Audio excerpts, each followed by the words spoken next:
시청자 여러분 안녕하십니까? 복지TV 뉴스입니다. 전국 시도별 장애인 복지와 교육에 대한 수준을 비교한 결과 지역 간 격차가 큰 것으로 나타났습니다. 전체 평균이 지난해에 비해 다소 떨어졌다고 합니다. 박정인 기자입니다. 한국장애인단체 총연맹이 2014년 전국 17개 시도 장애인 복지교육 비교 결과를 발표했습니다. 그 결과 지역 간 격차는 여전히 벌어지고 있는 것으로 조사됐습니다.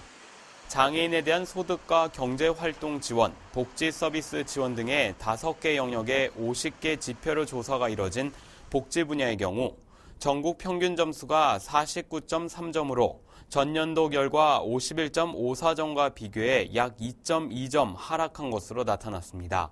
상위 점수를 받은 지역은 대전, 광주, 울산, 경남, 제주였고 지난해에 이어 2년 연속으로 전남과 경북이 최하위 점수를 받았습니다. 특수교육 대상자 1인당 특수교육 예산액과 특수교육 예상 지원 비율 등 12개의 지표로 평가가 진행된 교육 분야의 경우 전국 평균 점수가 70.6점으로 전년도 75.66점에 비해 5.03점 하락했습니다. 우수 점수를 받은 시도는 울산, 세종, 충북, 충남, 경남, 제주인 반면 서울과 전북은 2년 연속 최하위 점수를 받았습니다. 장애계는 지역 간 격차가 많이 발생하고 있어 지방정부별 미흡 분야에 대한 중앙정부의 지원책이 필요하다고 말했습니다. 지방자치단체의 사회 경제적인 여건을 고려해서 중앙정부 차원에서 적극적이고 좀 더 차별적인 지원이 있어야 할 것 같습니다. 한편 한국장총은 지난 2005년부터 시도별 장애인 복지 수준을 비교하기 위해 매년 장애인 복지 교육 비교 연구를 실시하고 있습니다. 복지TV 뉴스 박정인입니다. 장애인과 여성 등 사회 소외계층에게 불황자라는 낙인을 찍어 불법 감금하고 폭행을 저지른 형제 복지원 사건. 아직 끝나지 않은 사건이 다시 한번 법정에 올랐습니다. 정유림 기자가 취재했습니다. 27년 만에 국민법정에 소환된 형제복지원 사건에서 배심원들이 피해자의 손을 들어줬습니다. 당시 형제복지원 원장이었던 박인근과 대통령이었던 전두환을 각각 무기징역과 22년 6개월형에 처하도록 한 겁니다. 지난 29일 개최된 형제복지원 국민재판은 사법연수원 44기 인권법 학회 학회원들과 사건 진상규명 대책위에 의해 다시 한번 법정에 올려졌습니다. 이날에는 인터넷을 통해 모집된 배심원들이 판결을 하는 국민참여재판의 형식으로 진행됐으며 검찰 측 증인으로 출석한 형제복지원 피해 생존자들은 사건 당시 겪은 가혹행위에 대해 가감없이 드러냈습니다. 너무 심한 성폭행을 당해서 차라리 성폭행을 당해서 수치스러움에 죽는 것보다는 차라리 도망을 갔다가 잡혀서 맞아 죽는 게 더 낫겠다 싶어서 도망을 가게 되었습니다. 대책위는 이번 국민참여재판을 통해 사건을 효과적으로 국민들에게 알릴 수 있는 계기가 되길 바란다고 덧붙였습니다. 형제복종 사건이 자칫 약간 법률적인 문제에 봤을 때는 박인근의 책임으로 물을 수 있느냐 또 정부의 책임을 물을 수 있느냐라고 하는 약간 법리적인 문제가 있기 때문에 국민의 시각에 보면 과연 어떠한가라고 하는 좀 객관성을 확보할 목적에서 현재 형제복지원 사건에 대한 특별법은 국회에 계류 중인 상태. 대책위는 이번 모의 재판을 시작으로 특별법에 대한 입법 활동을 활발히 전개해 나간다는 방침입니다. 복지TV 뉴스 정유림입니다. 지난해 65세 이상 노인 한 사람이 322만 원의 진료비를 쓴 것으로 나타났습니다. 건강보험 심사평가원과 국민건강보험공단의 2013년 건강보험 통계 연보에 따르면 지난해 노인 진료비는 모두 18조 852억 원으로 전년도보다 9.9% 증가했습니다. 전체 건강보험 진료비에서 노인 진료비의 비중은 35.5%로 2008년 처음 30%를 넘어선 이후 꾸준히 늘어났고 노인 1인당 연평균 진료비도 2006년 180만 원에서 지난해 322만 원으로 빠르게 늘어났는데 이는 국민 전체 1인당 진료비 102만 원의 3배가 넘는 금액입니다. 한국장애인단체 총연맹이 국가인권위원회의 인권위원회, 장애인 당사자 임명을 의무화할 것을 촉구하는 성명서를 발표했습니다. 지난해 4월 국가인권기구 국제조정위원회 ICC는 인권위에 위원 임명의 투명성과 다양성 미비를 이유로 등급 보류 판정을 내린 바 있습니다. 이에 인권위는 ICC의 권고 이행을 위해 관련 법률 개정안과 가이드라인을 마련했지만 바뀐 내용 역시 인권위는 위원 선출의 성별의 다양성만 보장하고 장애인 등 인권 취약계층에 대한 다양성은 간과하고 있다고 지적했습니다. 또 각종 장애 차별 사건을 다루는 인권위 인권위원회, 장애인 당사자가 포함되지 않은 것은 장애 당사자의 감수성이 배제된 만큼 납득할 수 없는 부분이라고 전했습니다. 국립중앙도서관이 찾아가는 장애인 독서문화 행사를 진행하고 있는데요. 독서의 즐거움을 함께 나누는 특별한 행사를 열었다고 합니다. 박정인 기자입니다. 엄마를 그리는 마음 갈수록 커지는데 나도 벌써 백발이 되었습니다. 엄마에 대한 그리움 속에 참가자들의 눈시울이 붉어지고 참가자에게 힘찬 박수를 보냅니다. 국립중앙도서관이 독서 취약계층인 장애인들이 책과 접할 수 있는 기회를 늘리고자 장애인 독서 한마당 행사를 개최했습니다.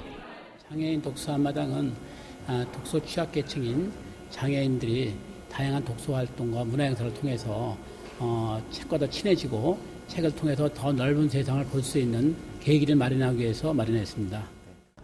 특히 독서를 통해 내 안에 나를 찾다라는 주제로 참가자들이 쓴 작품들을 직접 발표하고 서로 공유하는 시간이 함께 진행됐습니다.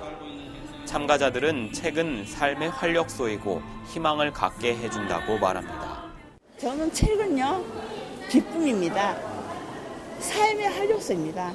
그런 책들을 읽으면서 이분들은 이런 삶을 살고 있네. 그러면서 저도 이렇게 희망을 가지고 나도 저런 삶을 살 수 있겠구나.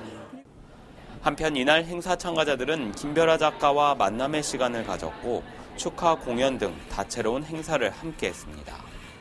국립중앙도서관은 앞으로도 장애인들을 위한 다양한 독서 문화 프로그램을 진행해 나갈 계획이라고 밝혔습니다. 복지TV 뉴스 박정인입니다. 연극을 통해 세상과 소통하고 훈훈한 감동을 전하는 장애인 연극제가 제주에서 열렸습니다. 어떤 이야기들이 무대 위에 올랐을까요? 추현주 기자가 전합니다. 2014 제주 전국 장애인 연극제가 지난 15일부터 18일까지 제주 문예회관 소극장에서 열렸습니다. 이번 연극제에서는 극단 마산의 해피엔딩을 시작으로 햇빛촌, 녹두, 서툰 사람들 등 모두 4팀이 순차적으로 무대에 올라 연극이라는 도구를 활용해 긍정적인 마음으로 세상과 소통하며 도민들에게 훈훈한 감동을 선사했습니다. 저희 제주장애인 문화예술센터에서는 2012년부터 장애인의 어떤 공연의 새로운 시각을 보여드리고 또 장애인의 삶을 지역사회에 알림으로써 장애인과 비장애인 소통하는 그런 기회를 만들고 싶어서 이 연극제를 개최하게 되었습니다. 16일에는 극단 햇빛촌의 요지경 택시가 공연돼 비좁은 택시 안에서 겪는 불편함과 불행한 에피소드를 통해 사회 현실을 풍자했습니다. 17일에는 극단 녹두가 무대에 올라 나는 김동수입니다라는 작품을 연기해 장애인의 자립적 삶의 문제를 지적했고 연극제 마지막 날 18일에는 제주 최초 장애인 전문 연극단인 극단 서툰 사람들이 꿈을 찾는 사람들을 연기해 어떤 상황에도 꿋꿋이 살아가는 주인공의 모습을 그려 희망의 메시지를 전했습니다. 제주에서 복지TV 뉴스 추현주입니다.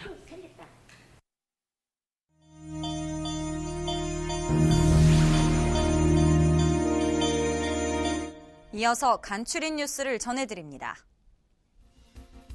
영화 도가니로 알려진 인화학교 성폭력 피해자들이 국가를 상대로 낸 손해배상 소송에서 패소했습니다. 서울중앙지법은 패소 판결에 대해 피해자들이 손해배상 청구 기한인 5년이 지난 뒤 청구한 것은 국가배상 소멸시효가 지나 받아들일 수 없다고 밝혔습니다. 또 성폭력 사건을 국가와 지자체의 관리 부실로 볼 수 있는 증거가 부족하다고 설명했습니다. 울산에서 다문화 가정 자녀로 구성된 리틀 야구단 스윙스가 창단됐습니다. 울산 남부경찰서와 남부종합사회복지관의 노력으로 창단된 스윙스는 베트남과 몽골, 이집트, 캐나다 등 10개국 출신 부모를 둔 20명의 아이들로 구성됐습니다. 질병관리본부가 인플루엔자 유행에 대비해 65세 이상 노인과 만성 질환자, 소아와 임신부를 우선 접종 권장 대상자로 선정했습니다. 인플루엔자는 통상 12월부터 유행하는 만큼 예방접종 후 항체가 만들어지기까지 약 2주가 걸리고 6개월가량의 면역 효과가 지속된다며 10월부터 12월 사이 예방접종을 할 것을 권고했습니다. 한편 보건소에서는 10월 첫 주부터 노인과 사회복지시설 생활자 등 400여만 명을 대상으로 무료 접종을 실시합니다. 서울시는 올해 5월 이후 입주자 퇴거로 비어있는 영구 임대주택 2,560호를 저소득층에 공급합니다.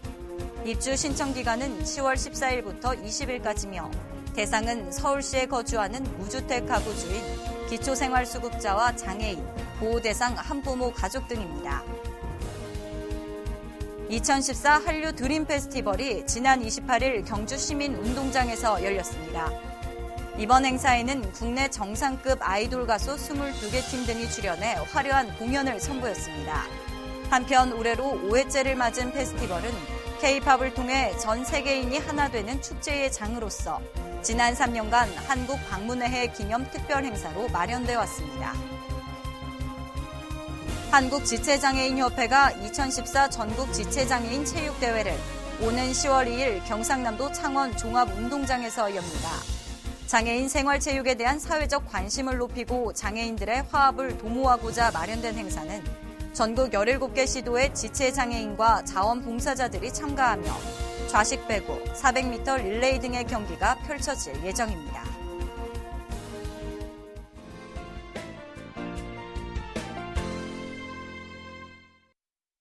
얼마 전 인천 아시안게임이 시작되던 날 경기장 입구에 설치된 장애인 전용 주차구역이 귀빈용으로 사용되어 실제 보행상의 장애인이 주차하는 데 불편을 겪게 되었다는 언론의 보도가 된 적이 있었습니다. 그것만이 아닙니다. 평상시 고속도로 휴게소를 가보면 장애인 전용 주차구역에 일반 차량이 버젓이 주차를 하고 있거나 또 주말에 대형마트에 시장을 보러 가면 일반 차량이 불법 주차하는 사례를 흔히 볼 수 있습니다. 또한 공동주택인 아파트의 경우도 마찬가지입니다. 그런데 비장애 차량이 불법 주차하는 것도 문제지만 장애인 보호자가 장애인을 탑승시키지도 않았는데도 장애인 전용 주차구역에 주차를 하여 실제 보행상의 어려움을 겪는 장애인이 주차를 하는데 많은 불편을 겪고 있다는 점도 시급히 개선되어야 할 문제입니다. 장애인 전용 주차구역 제도는 미국, 영국 등 외국은 이미 오래전부터 시행되어 왔고 장애인에 대한 시민들의 이해와 협조로 정착된 바 있습니다. 우리나라는 지난 1993년부터 장애인 자동차 표지 제도를 도입하여 1998년 4월부터 장애인 편의증진법에 따라 장애인 전용 주차구역에 장애인 자동차 표지가 부착된 차량이 아니거나 장애인 자동차 표지가 부착되었더라도 장애가 있는 사람을 탑승하지 않은 경우 주차를 할 수 없으며 불법 주차 시에는 10만 원의 과태료를 부과하는 제도를 시행해 오고 있습니다. 장애인 전용 주차구역은 법을 떠나 일반 사회의 장애인에 대한 배려이자 장애인에게는 보행상의 보조적 권리로 인식되고 있습니다. 앞으로 장애인 전용 주차구역에 불법 주차하는 사례가 빈번하지 않도록 일반 운전자의 성숙한 시민의식을 기대해 보며 각급 지방자치단체에서도 일반 운전자에 대한 지속적인 계도와 적극적인 단속 활동이 병행되어 장애인이 주차하는 데 불편을 겪지 않도록 해야 하겠습니다. 지역 간 격차가 벌어지는 장애인 복지 수준은 사회적 차별을 넘어 지역적 차별까지 내몰리고 있는 장애인의 현실을 보여주고 있는데요. 정부는 지자체에만 책임을 떠넘길 것이 아니라 지역의 경제적 여건에 따른 적극적인 지원을 뒷받침해야 할 것입니다. 이상으로 복지TV 뉴스를 마칩니다. 시청해주셔서 고맙습니다.